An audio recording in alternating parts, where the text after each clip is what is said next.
G'day everyone, welcome here to today's vlog, and this here is Pepsi. So I won't hold him up for the whole time, otherwise he'll get annoyed with me talking in his ear. So put him down. Okay, for today's vlog we are going to be looking at the Fragged Empire, big boys, thick girls, the Legion. Okay, so before we would jump into the Legion lore too much, we'll give you a quick update on how things are going with Fragged Empire. So at the moment, development on the rules and lore are taking a slight backpedal. Oh, not backpedal. Slowed down a little bit because I'm trying to focus on doing an adventure write-up. And I really struggle with adventure write-ups. The goal is to have a big printed book done, which should be good for like, well, not big, it's like 40 pages. Should get 2 or 3 game sessions out of that one. And then I'm hoping to do a replacement adventure one-shot, which will replace the Ghost Ship Carthage as the token introductory adventure. And both these will be good intro adventures to sort of teach GMs and players how to do things, the sort of things that will happen in the game. Yeah, so I'm working on that. That's tough. I find that stuff hard. So that'll take a while, but I'm getting there. The other thing that's happening is we are finally getting some front cover artwork done. So this is a one of the earlier sketches. So just this half here will be the front cover. Yeah, it's the Rachel and the crew having a nice picnic on the head of a giant robot. And yeah. So that'll be fun once that's done. And once the cover artwork's done, like that's when I'm ready to do the Kickstarter, because you can't launch a Kickstarter without your front cover artwork. So yeah, pretty stoked by that. Should be done by the end of the month is the plan. There's 2 covers to do, so yeah. The other thing is, let's have a quick chat about the Legion's look. So if you've been following Fragged Empire since the start, you know you've got your iconic Legion artwork of Max sort of hulking over in the snow. But after that, there's been a slight divergence in the Legion's look. And I think this is largely because different artists have not always been so successful at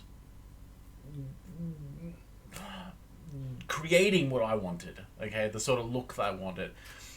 So I spent a bunch of time with an artist a while back to really lock down their look, and this really started in Fragged Kingdom. So back in Fragged Kingdom, we started playing around with really sort of locking down that sort of broad shoulders, slightly hunched, slight ape-like face a little bit. And this is now the Legion look, okay? And we did some sketches. Sort of, this is not quite the body's right on this one, but we're also sort of shoring up the design of their armor. And so this was some early design work that we did. Sort of, okay, well, what do their helmets look like? What's their token armor look like? Because being a militaristic species, they'd have a lot of uniformity. Now, we're given options for the Legion to have slightly different looks with their armor, because the armor that they're wearing is largely sort of ancient armor or being repaired, but occasionally gets patched up with different bits and pieces. Bits go missing, and they don't have the ability to replace it all perfectly. So you can have a bit of a there is some room for some aesthetic variance there in terms of the design. Okay. Yeah, and I'm really happy where that is now. That's really locked down, so that will help a lot with future artwork. So let's jump into the Legion. So this is the new iconic art that you might have seen put forward. These are little intro spreads that I have at the start of the lore book, summarizing up each of the species. And yeah, I'm really like the look of this guy. It's great. Okay.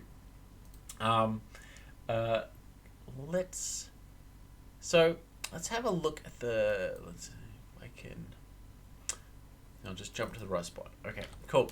So, the Legion homeworld here is Cerberus. But the Legion, when they were created, they didn't have a homeworld, but after the war they settled down. We'll cover that in the lore. And the Legion here settled in Cerberus, and then when the corporation moved to Haven, they kind of long distance scouts discovered them and reconnected. And yeah, let's jump into their history. Cool. Okay, so I'm going to read this out for you guys. We did not lose the war, but we are losing ourselves. Can we ever hope to be more than a servile warrior people who die for uncaring masters? Hernimus, Domina, 2nd Interior Centurion. The Legion have a short and violent history, punctuated by grit and steadfastness against insurmountable odds. When the Nephilim invaded their empire, the Archons knew they were in need of an army, and forced the triumvirate faction to remake their newest species, the Legion, to become this army. We knew little of these proto-Legion, or where their homeworld lies, but it is known that they were a docile people that had just left the lab stage of their creation. The Archons hastily reworked their genes to turn them into a warrior species, with increased muscle, toughness, and size, alongside an altering of their minds to favour organization and combat. Sorry. Gene-weaving labs were refitted by Kaltoran technicians to produce Legion at 1,000 times their standard rate. Within just a few months, the Archons had created their army, but with no experience of warfare, they turned to human history to create their military culture. Throughout the war, the Legion fought for all the Archon factions and alongside many of their creations, especially the Kaltorans. While they fought well, they and their equipment were expensive to mass produce, and they lacked the ability to achieve victory over the Nephilim's scientific creativity and numbers. After just 2 years, Legion production was halted as the fragmented Archons had turned to more desperate and unconventional methods, such as the disastrous Mechanids and the world-destroying Zhao. The remaining Legion fought on, even after the final Archon had been killed and the Exion had left. For 30 more years they battled the displaced Nephilim with minimal supplies and guerrilla tactics. As resources declined, it became apparent that if the Legion were to survive as a species, they would need to procreate and form a stable society for themselves. They found an Arctic planet that was defensible and suited their physiology, naming it Cerberus Prime, the watchdog of Hell. This was fitting, as their new purpose would be to protect the survivors from the hell created in the wake of the Great War. As the fleet had used most of its remaining fuel to colonize this planet, it would become the Legion's permanent settlement. The Legion struggled to raise families and became Arctic farmers. They struggled to raise families and become Arctic farmers, as there were nothing more contrary to their nature. In response to their growing economic needs, the interior branch of the military was created to manage these non-combat activities. For 70 long years, the Legion grew to assume that they were all that remained of the Archon creations. Then, unexpectedly, a long-range scout made contact with the corporation in the Haven system. This first contact created chaos within their society, and the Legion commanders, known as the Auxilia Cura, struggled to relate to these new outsiders. Their narcissistic culture was alien, their species were in no Legion records, and worst of all, they worked alongside Nephilim. Mere weeks after their first meeting, corporate executives began offering mercenary jobs to the Legion. Over the course of that first year, almost 2 million Legion deserted Cerberus Prime to join the corporation. Scrambling to control the situation, the Auxilia Cura issued an edict that all deserters could never return to Cerberus Prime, and labelled them Axilla, exiled soldiers. This would grow to be a very unpopular move, as many families had been lifted from poverty due to the resources sent back home by the Axilla. In response, the government formed a foreign branch along with a new army of official Legion mercenaries, the Auxilia. Additionally, it was decided that Axilla would be absolved of their crimes if they enlisted in the Auxilia. As a base for the Auxilia army, and to encourage Axilla to rejoin the Legion fold, a colony was formed in the haven system on the Arctic planet Lilith, using their newfound corp wealth. This colony was commanded by the famous Athena Lady Vengeance Costa. While it is true that the Legion are enjoying greater prosperity than they had ever had, it is at a cost. Mercenary life is dangerous and does not pay particularly well. Also, many are worried that their people are doomed to forever be the warrior servants for another species. These concerns have prompted the Auxilia Cura to attempt to curb mercenary work, but this has only increased the number of Auxilia. The Legion get along well with most species, as despite their proclivities towards combat, they are a friendly and reasonable people, though they do struggle with the monstrous Nephilim and their emissaries, along with the traitorous Remnant and their all-monk missionaries. Cool. Okay, so the Legion for me is my attempt to create an interesting take on the warrior species, okay? Like the orcs, okay? Or this is like, if everyone's trained to be a soldier, they're built to be a soldier, they want to be a soldier, that does not lead to prosperity and stability and growth. And so this is what the Legion have, okay? Because they're not good. No one wants to be a tax collector, an accountant, or a farmer, or a mum or a dad. Everyone wants to be a soldier. So in their society, they've got reverse propaganda posters, which you can see up here, like, have a baby for victory, or do you have the strength to be a farmer, and stuff like that. And those who take up those non-combat roles is actually seen as this great honor. Like, imagine a bunch of farmers walking down the street to work in their Arctic factories, and all the soldiers going past. The soldiers would be more likely to stop and salute the farmers than the other way around. But then, of course, this creates this problem. The Legion were created to be the sacrificial warrior species for the Archon Masters. Have they just replaced the Archons with the Corporation? Because the Corporation, they excel at all the things the Legion don't excel at, and they love paying the Legion money for their services, especially if they then turn around and spend that money with them to buy stuff. Yeah. Okay, so let's have a look at some of the subcultures within the Legion. So, of course, we've got the Auxilia. So these guys are the official mercenary force for the Legion. I can see if I can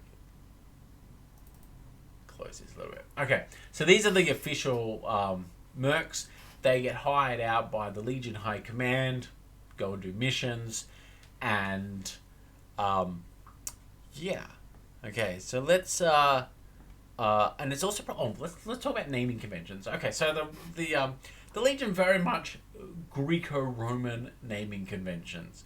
And this is because, as talked about before, the Archons have reached back into ancient human history to try and get slithers of sort of tactics and culture and stuff to inject into the Legion, because the Archons don't have a history of war.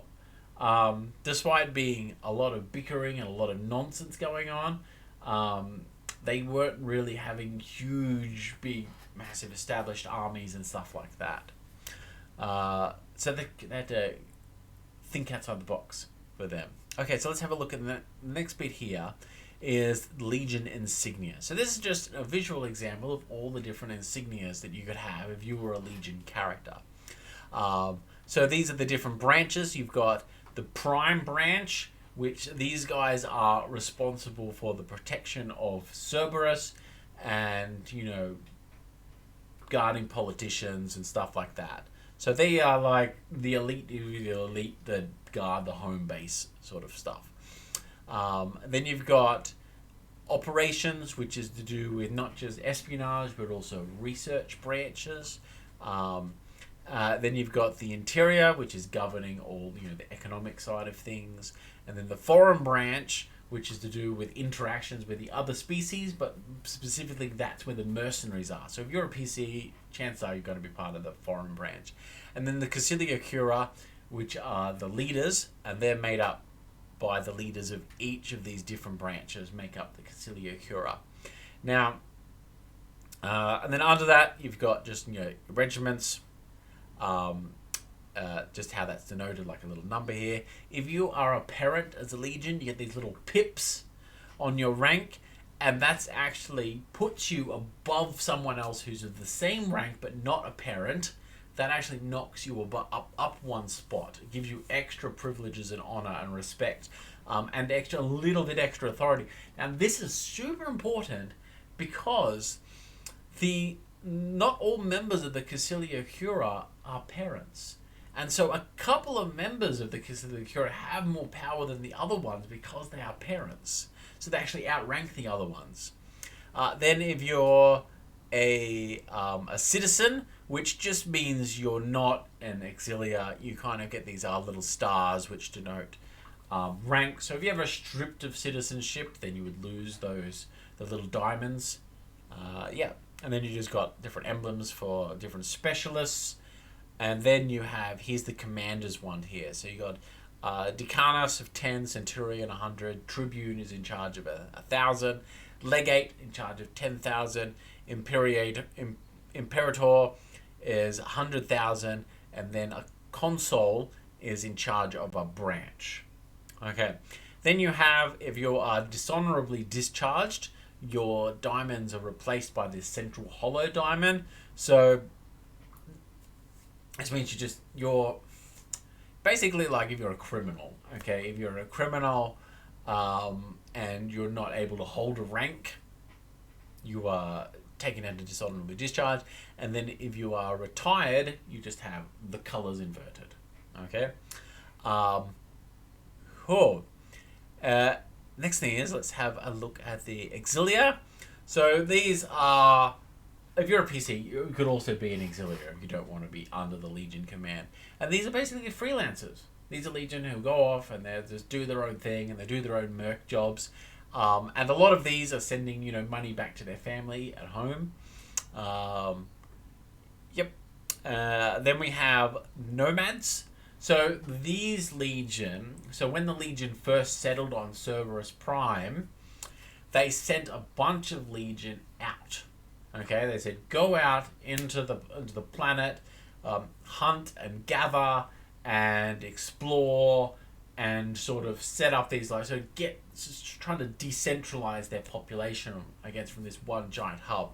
And the thing is, a lot of those Legion didn't come back to the city. A lot of them really liked it out there, living this nomadic lifestyle, especially they'd been out there for a generation.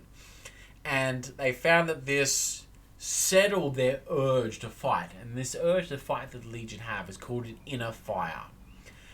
Whereas they need to do something physical, so it's like a lot of sports, combat's the best. They can't just sit at a computer all day. They go a little bit nuts and become unsettled. And these are the examples of the different tribes. Okay, so one of these is actually in Haven. There is also the mysterious Styx tribe. So this one is a mythical tribe, in that when the Kaltorans settled on Kadash and went underwater, underground, and lived under there, a bunch of Legion went with them, and these Legion could possibly have survived. That would have been very difficult, especially with all the Dark Tribe cannibalism and stuff that went on there, but it's possible there could be another Legion group there. Then you've also got these are called Serbian Hounds. So on Cerberus Prime, there's this large number of Hounds, and these Hounds are thought to have actually been genetically engineered by humans, and they were rather not easy, but they were domesticatable. And there's a lot of different Serbian Hounds, and they formed a very close bond with the Legion. And apart from just being good dogs and good boys, um, they've also became part of the Legion, a representation of two different Legion factions. So the Legion icon is of this eagle, but they've also started to become this strong bond with the Hounds, and the two different political factions have assumed iconography from these two different groups. So I'm just going to read this section to you. The iconographic tension within the Legion is clear to see by all. Their emblem is an eagle clasping the world of Cerberus Prime, a homeworld that is named after a mythical dog, with no natural eagles, and is well known for its much-loved Serbian hounds. The eagle in the Legion's emblem is from the largest Great War armies, ones that fought alongside the Kaltorans and Mondians and against the Ursai and Nephilim, that settled on Cerberus Prime, and whose design was also used by ancient scouting robots that were regularly used by Legion commanders. The eagle has come to represent cultural respect for the past and the established order, while the hound has come to represent a longing for a better future and a need for change. Members of these two philosophical groups do not see themselves as enemies, but as two tensions that must work together for the survival of the Legion. Okay, so it's kind of like a glimpse into that with the Legion. Okay, then you've got the interior branch, which we talked through before with the farmers. Cool. Okay, so that is the lightning rundown of the Legion. I would really love to expand this section and write more about them. So I'm rather a fan of the Legion. I think they go well. Okay, take care, everyone. I hope you have a good day.